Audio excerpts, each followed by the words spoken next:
Hi everybody, I'm here with Justin Livingston, and let's just dive right in. Tell us a little bit about yourself and why you're running. Great. Yeah, no, I thank you. I appreciate the time and thank you for the source for doing this. I know it's a little different than what we did 4 years ago, but I appreciate you guys for being flexible and kind of matching with what the times are.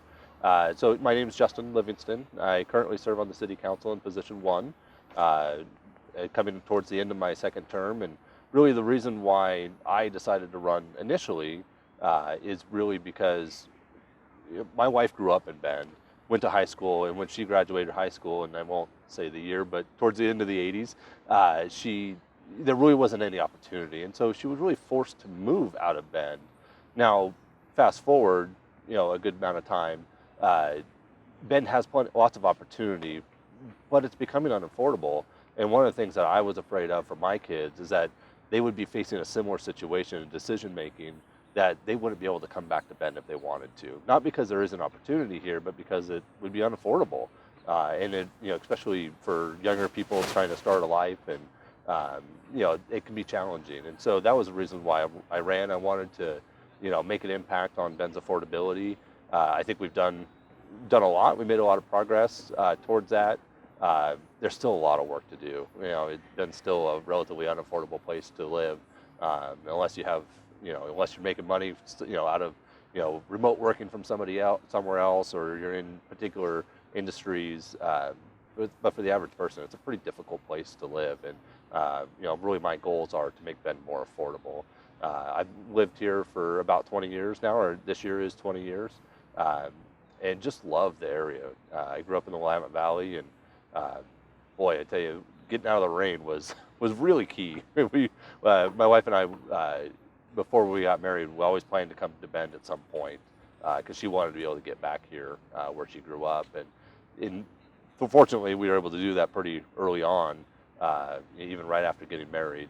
And we were able to make a go of it. But I just have really concerns that we're pricing people out of Bend. So we're going to dive a little bit into that in a few minutes. Great. I want to talk about a few things that are presently urgent for Bendites. How has the position of city councilor changed during the pandemic? Wow. Well, it's really different in the fact that we don't meet publicly anymore. We're not in person. So we do obviously we do our meetings virtually. And I think we need to do that, in order for public safety. But at the same time, it does change the dynamic, and it even changes the dynamic of, public comment, and we're not seeing people, we're not seeing their body language and those kinds of things. So it definitely has changed things. It's been pretty intense the last 5 months. The workload and just the amount of, the volume of issues that we've been dealing with the last 5 months, and I think kind of all relate to the pandemic, has been quite a bit. And, I would say it's been more intense these last 5 months than maybe the last 3.5 years. Yeah. So it's been challenging for sure. So this is a little bit piggyback off that. What does leadership look like for a city councilor in Bend today? Yeah, so I think, just being a strong leader and listening to all voices, but also, being strong and steady in that leadership. And one of the things that I really key off of is that servant leadership. I'm here to serve and really meet the public where they're at on things.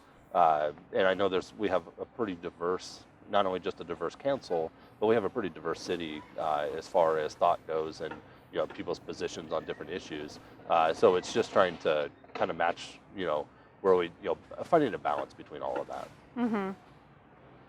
So tourism is a big issue, maybe not issue, but topic for people in Bend. It's a stream of revenue. What should the city's position on tourism be as the pandemic appears to be stretching into 2021? Yeah, and to me, I think, and what I've always tried to do is really drive my decision making off of data. And whatever the data leads us to is where we need to go. And so I very purposely reached out to Deschutes County Public Health and to their contact tracers, because I want to know where are cases coming from, how's it being transmitted. And it's not so much what they told me. It's not really, tourists per se, because they come in and either to a hotel or a short-term rental, and they kind of stick to themselves. Yes, they're out, maybe at restaurants and recreating, but what they said that the bigger concern was family. So you have family over, and then they're staying in confined spaces, and then that's where they're really seeing the cases. And I just don't, regulation wise, I don't know how we could regulate that. And so I think tourism definitely is a concern, and it has large impacts, throughout the entire city with transportation and congestion. And I think what we'll see as this, and I think what the data proves it out from different sources, is that people are driving here, and they're coming from shorter distances, 6, 7, 8 hours at most, probably. They're not flying here. The numbers at the Redmond airport haven't spiked back up dramatically, and so they're really driving here. And so how do we balance the need for the tourism and the jobs? And to me, it is a balance. And I largely trust people to do the right thing, and when they're engaging and being in our community. And how do we educate the tourism? Because there is large benefits out of it. Yes, there are concerns, but there's large benefits that come from the tourism industry as well. And so I think it's like anything, we need to balance it. So this is one of those times as a sitting city councilor where you have to, people can look back at your record and your, just what you've done already in regards to this. Do you think that the council has made the right calls in the sense of managing tourism and the pandemic? I do. And, I know there's been a lot of people critical of, not shutting down short-term rentals, not shutting down the hotel industry, but those have real impacts on people's lives and how they make money. And so if we shut down a hotel, well, what happens to those people that, are housekeepers and other people that work in that hotel? Even still, your hotels, yes, there's weekends where they have high occupancy rates, but they're not seeing that dramatically I've been in contact with a lot of hoteliers, and they're not seeing that a ton during midweek. And so they're still not at full capacity as far as employment goes, but they're trying to get back to and trying to serve their employees well. Mm-hmm. And so just having a knee-jerk reaction and say, oh, we must shut down all tourism and shut the city down, like some would want us to, does have real impacts on real people, and we have to take all of that into consideration. All right, so we're talking about budgets, and that leads me into talking about the transportation bond. Yep. You guys voted to put it back on the ballot in November. So what's your personal position on that and the specifics of the bond? Just tell me where you land on all of that. Yeah, so I'll start off that fully supportive of the bond itself and the projects and the need for the projects. There's no doubt that we need them. I actually opposed putting it on the ballot, on the November ballot, because we really need to make sure that this is successful. And typically when you put a ballot measure out there, and if it's unsuccessful, it's a long time before you could go back out to voters and ask that same thing again. And I think with the current economic situation that we're dealing with and the uncertainty, and then as we don't know yet how fall's going to go and how people are going to deal with kids and with distance learning and what that all looks like. I think there's still some challenging economic times. We have 10.3% unemployment right now, and asking voters for almost $200 million or $190 million of a tax increase at this point, I wasn't comfortable with, and mainly because I want it to be successful, and I have concerns of it being successful come November. And I was a proponent of actually waiting. Let's wait till May. Let's see what the economy does, or maybe next November. But let's take a pause on it. Like I said, I fully support the bond and the package of projects. It was very well negotiated. There's a lot of things in there that I'm not a fan of, but I think it's well representative of the diverse council that we have and of the population and the wants and needs of the population.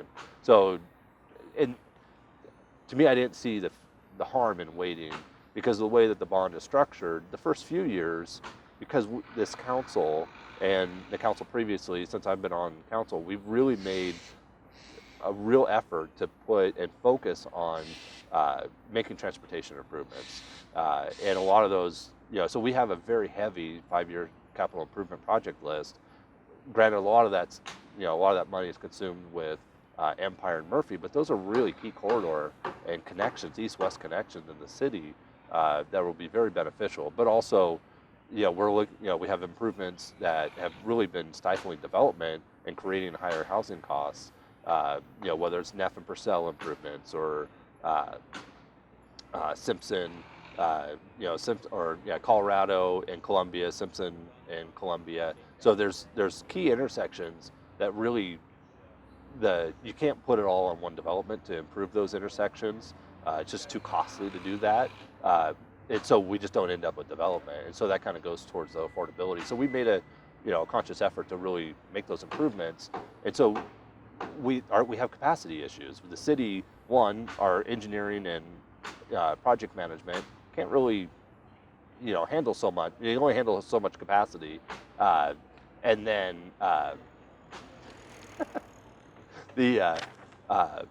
and the other thing is that you can only shut down so much of the city to do so much work. And drive out on the northeast part of town, on any day out right now. We've got so many detours going on out there. We can only ask so much of the population to deal with that and manage that. So there wasn't a lot of projects early on, so I didn't see the fear or the issue of waiting. And so I felt it was better to wait. One, not to ask people to further tax themselves in the middle of, I think, arguably the worst recession since the Great Depression. And then also there just wasn't any harm because we weren't going to do a lot of projects up front anyway. Gotcha. So moving on to, we had a pretty significant event happen in Bend this past week. It involved leadership of every ilk, I believe. What's your assessment of the city and city police handling of recent ICE and immigrant detainment situation? Specifically, do you believe it was appropriately handled by the city and the city police? Yeah, I think this has kind of been eye-opening for me in people's understanding of what sanctuary laws really do mean and what they can do. I think there are expectations of people that sanctuary laws means that no law enforcement can interact or do anything. That's just not true. I mean, the federal government still has full purview over immigration. Now, our city police and state resources can't be used to enforce immigration law, and so that actually almost forces more federal involvement locally than what we might like. I've talked to the chief since then and talked to the city manager quite a bit about it, and I think with the information that they had in real time that they knew, I feel like Bend PD did the right thing and they made the right decisions during that process. I didn't see, and part of me wishes that we could have maybe done something early on to, there really wasn't a scenario that was legitimate where you would not have ICE leaving with those detainees. All scenarios led to ICE leaving or federal agents leaving with those detainees. And so if we could have de-escalated the situation earlier on, I think that would have been beneficial. But I think that is maybe one of the issues with some of the sanctuary laws is that you can't really, there was question and a kind of a gray area. What can Bend PD do and how can we de-escalate but not engage necessarily in an immigration action? And so I think with the information that Bend PD had at the time, they did all the right moves. I just want to point out for those who are watching, it's called My View. We let everyone choose their place where they want to meet, and Justin chose to meet in front of Mirror Pond. So it's a busy place. Sometimes people are going to walk by. It is. Yep. Yeah, people are going to walk by. It's a wonderful place, but it can be busy at times. It's popular for a reason. Yes. Okay, so this is a little bit of a piggyback off the ICE situation. Do you feel like the city is doing enough to support diversity, equity, and inclusion? And if not, what would you do? I do. I honestly, in our goal setting that we did last year, kind of when the new council was seated, we made a conscious effort in our goals to do more diversity, equity, inclusion, and really, there was one councilor in particular that wanted it just as a standalone goal, and I felt, okay, if we're going to take this seriously, it really needs to be filtered through everything we do. We need to be equitable. We need to be inclusive of everybody. That includes people of different races and sexual orientation, and also to me, I think one thing that we don't hear a lot from people is the socioeconomic. Absolutely. People on the lower rungs of the economic ladder, we don't hear from them, and we have our impacts, our decisions make real impacts in their lives. I regularly tell people, pay attention to your city government because I can impact somebody's daily life far more than anybody in Salem or in Washington D.C. ever could. Detours are a good example of that. Mm-hmm. And at the same time, I don't think that our city business needs to be partisan either. But I really think, hearing from all those, voices, we need to do that. We need to input that. Sometimes people want, when they have their voice, when they make their voice heard, they automatically expect you to listen and do exactly what they said. But really, I think the job of the council is to have, to hear all those voices and then balance them, and then find that happy medium. And I figure if we bother everybody a little bit, we probably found the right decision in our policy making. Because it is a balance. We do have a wide variety of different people and viewpoints in the city, and we need to hear them all. Mm-hmm. I think baked into the conversation around equity and inclusion is the topic of growth, and as we grow, we continue to become more diverse as a city. And growth brings a lot of challenges. Yep. What do you see as the top 2 challenges facing Bend in the regard around growth, and what do you propose to deal with, or how do you propose to deal with these identified challenges? Yeah, so obviously I think the 2 biggest impacts that people feel, and what we've heard from people regularly over the last number of years through statistically valid surveys that the city has done, it's affordability, and it's traffic, it's congestion, in our transportation system. We passed a new transportation system plan that will go out 20 years last night. I think that has a really good mix of projects that will kind of make everybody a little happy. It'll reduce congestion, it'll make intersections safer, it'll make biking and walking safer and more connected, so to give people more variety of options in their transportation, which I think is all great. And and it kind of changes our transit and how we do transit. Right now we have a hub and spoke model, but really kind of spreading that out and having smaller little mini hubs all over the city. So I think that's one way to deal with our transportation, and we had sometimes these planning efforts take a long time, and we had a committee of citizens that was 2 years in the making in order to get to where we did last night. It was kind of anticlimactic, passing that, but a lot of work and a lot of time from a lot of people ended up into that, and I think we ended up a pretty good transportation system. Affordability, housing is. Being a realtor, housing is kind of one of the things that I understand really well. And the land use system, Oregon's land use system kind of puts some guardrails on what we can and can't do and the way it operates. And so we can only do so much development in certain ways, and we have to have a certain mix of development. And we can't just go out and sprawl all over the place. And while that might make it a lot more affordable, it's not necessarily desirable in some other aspects. And so really, where we can, lowering those barriers to build a lot of different housing types. We're working right now on micro units and how we do, so those are more like single room occupancy, tiny homes. How do we get a wider variety of different housing types? And because our affordability problem in housing, which drives a lot of our real estate, the expensive real estate in the city drives a lot of other costs as well. And so really, getting that, we have a lack of inventory. We have probably more than 5,000 units that we are in deficit of for people that make, 100% of the area median income, which is about, 70,000 for a family of 4. So people that make 70 grand and less, we're missing about 5,000 housing units for those people. And so how do we get those housing units on board? And if there's barriers to the development code, let's change them. Or if there's other barriers in infrastructure, I think so that's why some of the, the focus, particularly on transportation infrastructure, we have to figure out those barriers and how do you get housing cheaper and make it cheaper to build. So Do you want to comment at all on the code changes that were made, gosh, sometime in the time before the pandemic now? it seems like a really long time ago.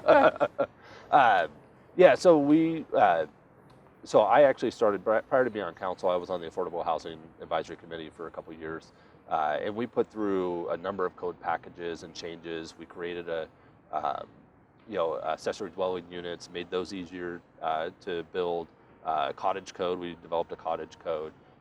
And some of that is, okay, we put these code packages out there and to be able to create new housing types. And if we're not seeing it, then we need to be checking in, and I check in regularly with different builders and ask them, hey, we put this cottage code out, why aren't you building it?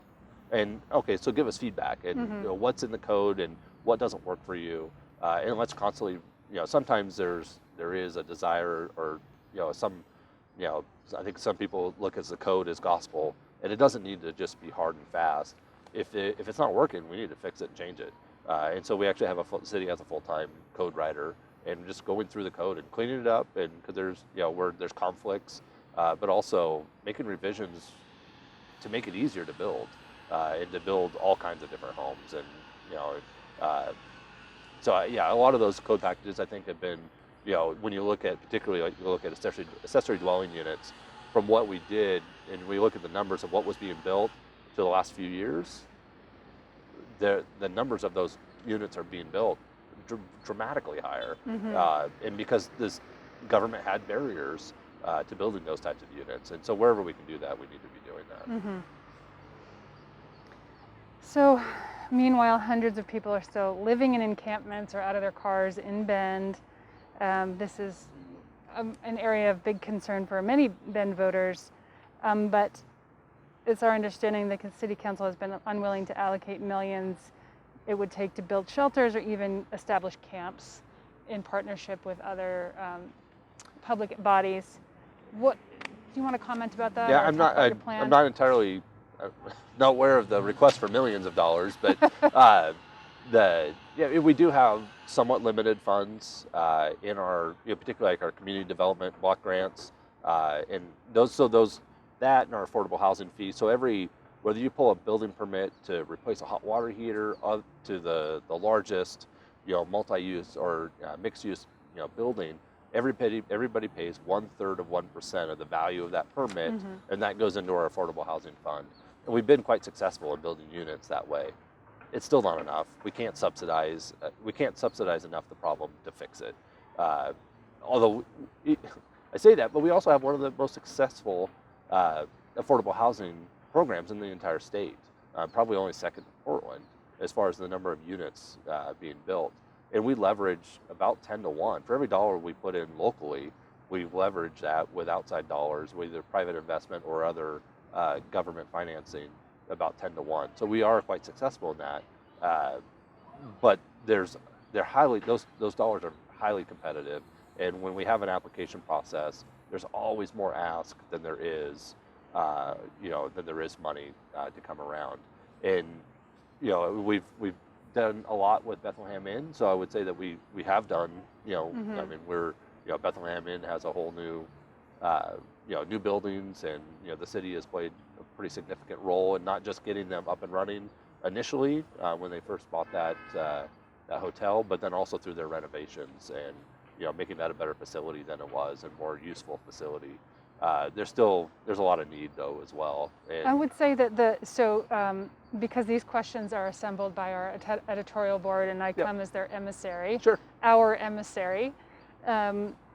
Perhaps I didn't frame this adequately. I think this question was framed more toward the notion of building a camp for homeless folks in our community. Yeah. So a lot of that was to preface the dollars are highly competitive, Okay. and so that's where those dollars come from. There isn't millions in a single year to even dole out to any affordable housing, much less just towards camps. We actually have been working pretty closely with the Central Oregon Veterans Outreach on a veterans village, and been working with the county to get that up and running. Now, some of it, the difficulties is also state legislation and how difficult it is to cite and really the barriers because of our land use system. Uh, and so some of those improvements that a camp would need to do to be able to site one become very expensive and cost prohibitive to really do on any given site. Now, there was recent legislation that was passed in the short session that gave a 90-day window, which is not long enough. And so council unanimously last night directed our staff to go back. We need a longer window because it essentially suspends the land use system for locating camps. And that's one of the ways. So there's different barriers. It's not just funding, but there's other land use and and building requirement barriers in order to site a camp that makes it more difficult. We obviously are a large property owner that has a lot of homeless camps on it out in Juniper Ridge, but there's other agencies, whether it's the county or Forest Service, all around ODOT, all around the city, and just around the boundaries of the city that deal with the same issues. And so we're really trying to work on a coordinated approach with all of those agencies, so that way we're not just moving people from one area to another area and moving them around. And so we're working on that. So I guess what voters would want to know is that something that you as a leader of our community support? Yeah, I support some sort of particularly like this Veterans Village, but it needs to be managed. It needs to be managed well. It can't just be unmanaged, and because what if we don't do something? We see something like the Juniper Ridge fire, that occurred over the weekend, and those impact real people that live nearby that almost lost their homes. Some of them, probably there's one business that probably lost their business because of that fire, and so we do need to do something. Absolutely. Do you believe city council members, as well as people serving on various committees for the city, should be paid a living wage? Oh boy. Now I know then prefacing this with voters already kind of said no to that once. Yeah. Well, at least a no to the possibility of opening up the conversation. Sure. Well, so in 2018 we did a charter amendment to remove council pay, although I was opposed to it because honestly I feel council is a service. Now, if we wanted to restructure our government a little bit, I think that's worth a conversation. If we wanted to restructure and have more full-time type counselors, and I think as our community grows and the need for constituent services as a counselor grows and people want that engagement, it does make it difficult to have a full-time job and serve on council at times. So I'm open to the conversation. I think there's a lot of details that need to be worked out and what that would look like. And the committees, I don't know, a living wage I think might be a step too far, but I think there will be some discussion. My guess is probably sometime next year on what a stipend or something like that might look like, and then what are the budgetary impacts of that as well, right. and then what are the trade-offs? Okay, so if we use hundreds of thousands of dollars to pay a stipend to committee members, then what aren't we doing? Right. Because there is a limited amount of resources. Yeah. So we're almost to the end of our time. Okay. I have one more question before I let you just kind of tell me whatever you want to tell me to wrap up. I'd like you to tell me one critique of the current city council and describe what you would do differently. A critique of the council. To me, I think it's important. So the city government has a role, a specific role, and we have our core services. I think we should be doing those core services well and be focusing on that. I think we largely do that. I think there are times where we maybe step outside our purview a little bit, but to me, we need to do our core services well. That's providing police, fire, water, sewer, land use planning, the things that cities do. There's definitely a role in people's lives for a city government, and we need to be doing that really well. And that's been my primary focus is make sure that we're focused on our core services and doing those well. Can you give me an example of how the council might have deviated from that, and that that made you answer that way?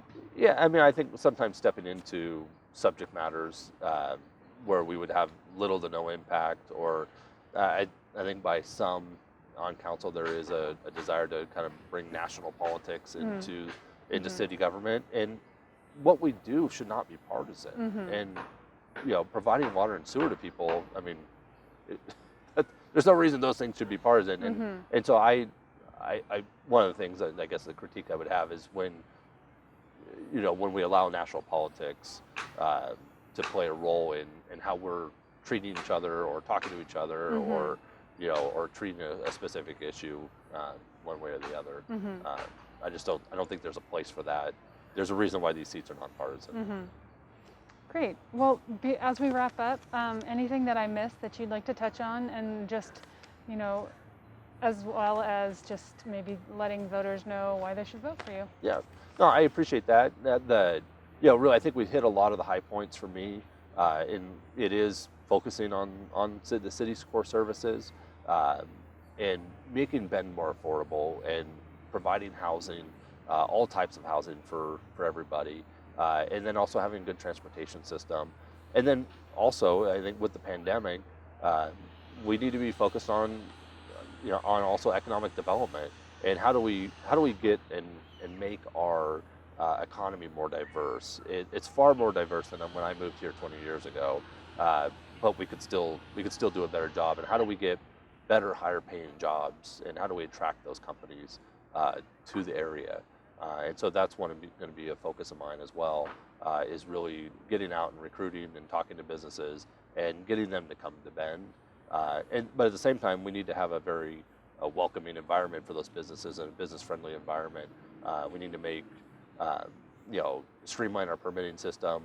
I think we do a really good job on housing and getting housing through the permitting process. But if you have a somewhat outside the box commercial, type permit, sometimes that can take a lot of time, and there's a lot of frustrations. I hear a lot of frustrations from business owners, just getting through the permitting process and getting approvals and those kinds of things. So I think we need to make some improvements there to make a more business-friendly climate for people to grow their businesses in Bend, particularly, because when you look at the pandemic, particularly really impacted the service workers, and so how do we provide better jobs? And so when things like a bad economy happens, if it's segmented towards one segment of the economy, well, we have a diverse economy, so we're maybe not as impacted, and kind of leveling out. Bend's really known for its booms and busts over the years, and if we kind of level out those peaks and valleys, I think that's really important to focus on. Great. Okay. Well, thank you for participating in the people's democracy. Yes, I appreciate it. However the outcome. Yep. No, I enjoy the work and appreciate the opportunity to speak with you and to speak with all your listeners or viewers. Yeah. What are they? Readers? Yeah, viewers, readers. listeners? You guys have so many different platforms that you're working on now. Right. Yep.